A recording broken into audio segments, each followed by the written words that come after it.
नमस्कार मित्रांनो, तुम्हा सर्वांचं स्वागत आहे शाउट आउट टू बुक्स या चॅनलवर. खूप दिवसानंतर मी आज व्हिडिओ पोस्ट करणार आहे. या दरम्यान मी खूप बिझी होते, परंतु म्हणून मी वाचणं सोडलं नाही. माझ्याकडे खूप सारी पुस्तकं आहेत जे मी विकत घेतलेत आणि काही पुस्तकं जे मी वाचलेत. या सगळ्यांबद्दल मी या व्हिडिओमध्ये बोलणार आहे. ॲज यू कॅन सी खूप सारे पुस्तकं इथं आहेत आणि आपण बोलूयात याबद्दल.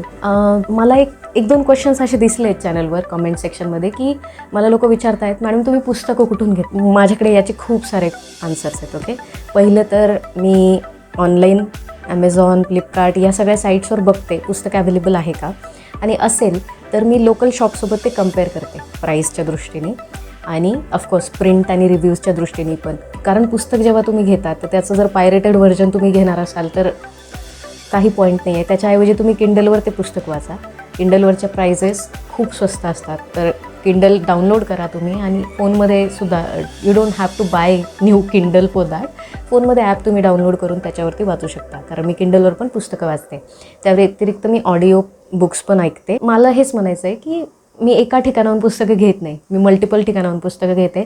अजून एक छान ऑप्शन असतो, जर तुम्ही शहरात असाल राहायला, पुणे, मुंबई, नाशिक, संभाजीनगर या ठिकाणी जर असाल तर मला असं वाटतं की अशा ठिकाणी बुक फेअर्स खूप होतात. अगदी अहिल्यानगरला पण होतात. तर मग अशा ठिकाणी तुम्ही बुक फेअर्समध्ये जाऊन स्वस्तामध्ये पुस्तकं घेऊ शकता. आणि तुम्ही गावी असाल जिथे बुक फेअर्स होत नाहीत, जिथं तुम्हाला लोकलीच पुस्तकं घ्यायला लागतात, अशा ठिकाणी लायब्ररी लावा. शक्यतो गावामध्ये छोटी मोठी कुठली तरी लायब्ररी असते. You just have to find the way. आणि जेव्हा तुम्ही लायब्ररी लावाल, नेसेसरी नाही आहे की मी जे पुस्तकं सांगते तीच सगळी पुस्तकं तिथं असली पाहिजेत. तुम्ही स्वतःच्या पद्धतीने रिसर्च करून सुद्धा वाचू शकता. कारण वाचणं महत्त्वाचं आहे. म्हणजे माझं सरळ बिलीफ आहे, माझा पूर्ण विश्वास आहे या गोष्टीवर की जेव्हा तुम्ही पुस्तकं वाचायला चालू करता तेव्हा तुमच्या चॉईसची पुस्तकं तुम्हाला निवडतात आणि तुमच्याकडे येतात. कारण ही जी पुस्तकं मी आत्ता दाखवते यातलं कुठलंही माझ्या बरीच पुस्तकं ह्याच्यातली अशी नव्हती की मला वाचायचीच आहेत. इनफॅक्ट मला बरीच पुस्तकं माहीत देखील नव्हती. मी शॉपमध्ये एंटर केलं किंवा मी लायब्ररीत एंटर केलं आणि तिथं त्याच्या बॅक पेजवरून, ज्याला ब्लर्ब म्हणतात इंग्लिशमध्ये आणि मराठीमध्ये मलपृष्ठ म्हणतात, रिसेंटलीच मला एका कमेंटमधून कळालं आहे हे, त्या सगळ्या पृष्ठांवरून, त्या बॅक पेजवरून मी डिसाईड करते की ओके हे पुस्तक मला आवडेल का, आणि त्यानुसार मी ते पुस्तक घेते. मी रिसेंटली कुठलं पुस्तक वाचलं तर हे पुस्तक वाचलं आहे मी, टू किल अ मॉकिंगबर्ड आणि बाय हार्पर ली. ओके, मला नाही वाटत की जे वाचक असतात ना शक्यतो त्यांनी हे वाचलेलं असतं. उलट मी खूप उशिरा वाचलं.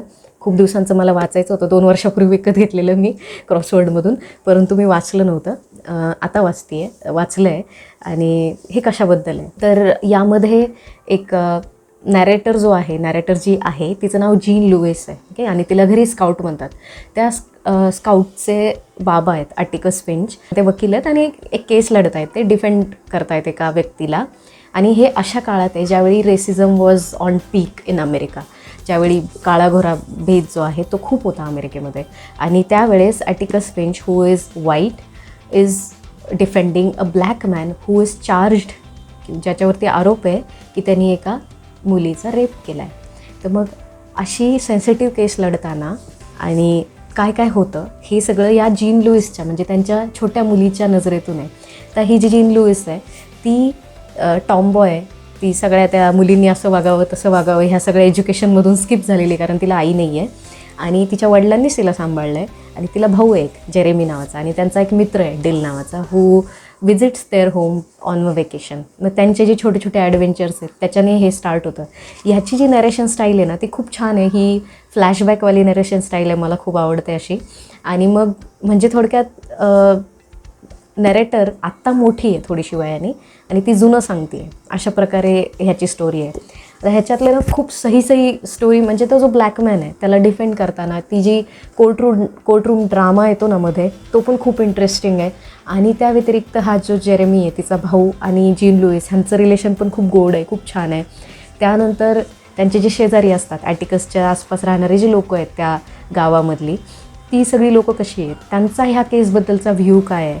आणि ह्या मुलांना, कारण त्यांचे जे बाबा आहेत ते एका ब्लॅक माणसाला डिफेंड करत आहेत, तर मग ह्या मुलांना काय काय फेस करायला लागेल. कारण लोक तर विरोध करणार आहेत. लोकांच्या दृष्टीने ही अयोग्य गोष्ट आहे की because at that time every black person हा एक गुन्हेगारच आहे. त्याच्यासाठी म्हणून कुठला खटला बदलेल अशी सिच्युएशन तेव्हा नव्हती. रिझल्ट बदलेल एखाद्या खटल्याचा, अशी सिच्युएशन तेव्हा नव्हती.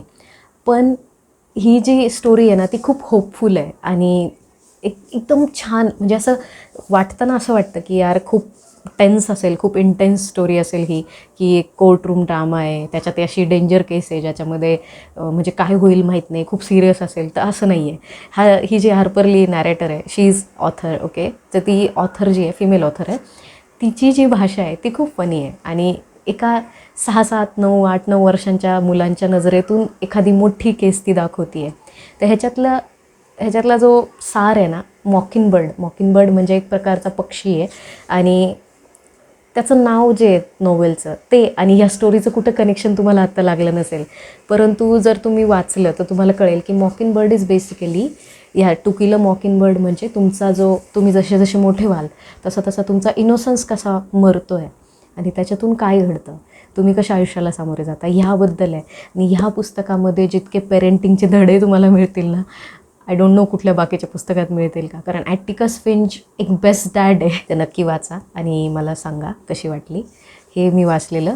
त्यानंतर मी अजून एक पुस्तक वाचलं which is hunting Adeline. Okay, as you can see H.T. Carlton ह्याची ऑथर आहे, अगेन फिमेल ऑथर. सो तुम्ही ते ऐकलं असेल ना की men written by female, men written by women are really good. तर तशा अर्थाचं थोडंसं वाटलं मला यामध्ये. This is a dark romance, not for everyone. If you are not into dark romance, not into the violent scenes in a book, this is not for you. तर ह्याची story अशी आहे की त्याच्यातला जो lead आहे, तर ह्याचे 2 नॅरेटर्स आहेत, द मॅनिप्युलेटर आणि the shadow. The shadow is the stalker, okay, and the manipulator is the female lead.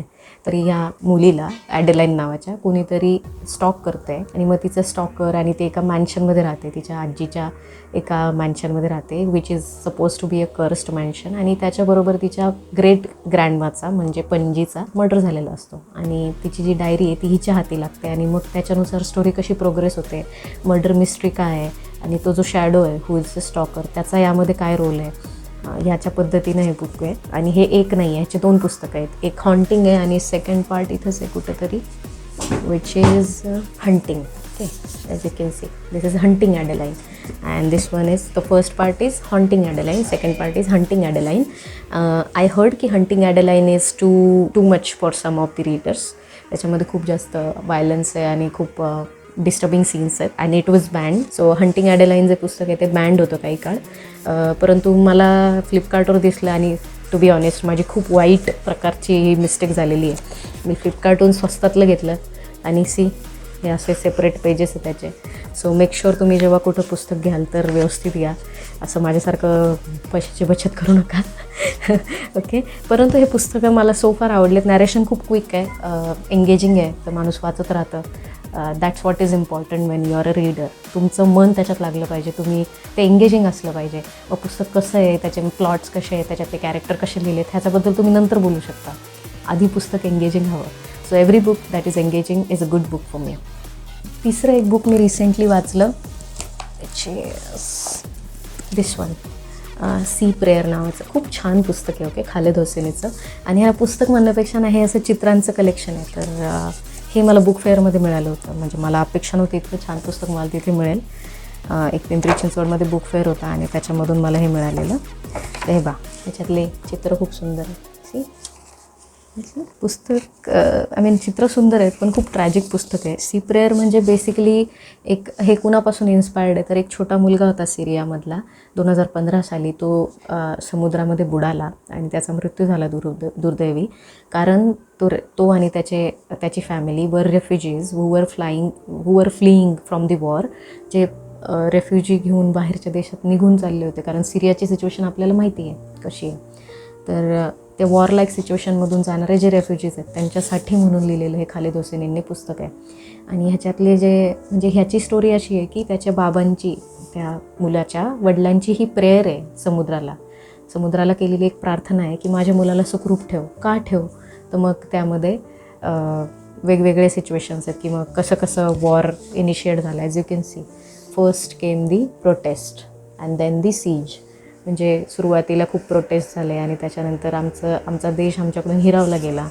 मग पॉलिटिकल सिच्युएशन्सबद्दल म्हणजे कशा political situations all of a sudden in a night change होतात आणि मग त्याच्याने एक सर्वसामान्य माणूस कसा अफेक्ट होतो हे ह्याच्यातून तुम्हाला जाणवेल. सगळं डिटेलमध्ये लिहिलेलं नाही आहे, परंतु चित्रांच्या मार्फत खूप जास्त ते भिडतं हृदयाला. अशा प्रकारची ही स्टोरी आहे. तर तुम्ही म्हणजे जर तुम्ही इंग्लिश रिसेंटली वाचायला घेतलं आहे आणि तुमच्यासाठी थोडं डिफिकल्ट आहे तर हे पुस्तक तुम्ही सुरुवातीला वाचू शकता. फार 2-3 लाईन, एकेका पेजवर 2-4 लाईन्स आहेत फक्त, परंतु तरी पण तुम्हाला स्टोरी जी नॅरेट व्हायची आहे, जी कळायची आहे ती कळेल. तर खूप छान पुस्तक आहे हे. असे 3 पुस्तकं मी रिसेंटली वाचले. मला आठवत नाही आहे मी पुढचं कुठलं वाचलं आहे, मला शोधायला लागेल. या व्यतिरिक्त पण मी काही पुस्तकं वाचली आहेत, मी नंतर बोलेल त्याबद्दल. आणि so that is all I think I can talk about the recent reads that I had. मला सांगा कमेंट सेक्शनमध्ये तुम्ही कुठली रिसेंट पुस्तकं वाचली आहेत. खूप दिवसानंतर मी तुमच्याशी बोलणार आहे, तर it's good to be back. आणि thank you so much for watching it till the end. मला रेकमेंडेशन कळवा तुमच्या पुस्तकांबद्दल. एखादं मराठी पुस्तक तुम्ही रिसेंटली वाचलं असेल तर प्लीज कळवा. कारण मी आत्ता रिसेंट एक वाचायला चालू केलं आहे, नासी फडकेंचं पुस्तक आहे प्रवासी नावाचं. ते वाचून झाल्यानंतर मी त्याचा रिव्ह्यू पोस्ट करेल. पण छान आहे, सो फार एंगेजिंग आहे. आणि हे जे बाकीचे पुस्तक आहेत ना, हे माझ्या TBRमधले आहेत, त्याबद्दलही मी पुढच्या व्हिडिओमध्ये बोलेलच. Thank you so much. तुमचा दिवस सुखाचा हो, आनंदाचा हो. And keep reading. बाय.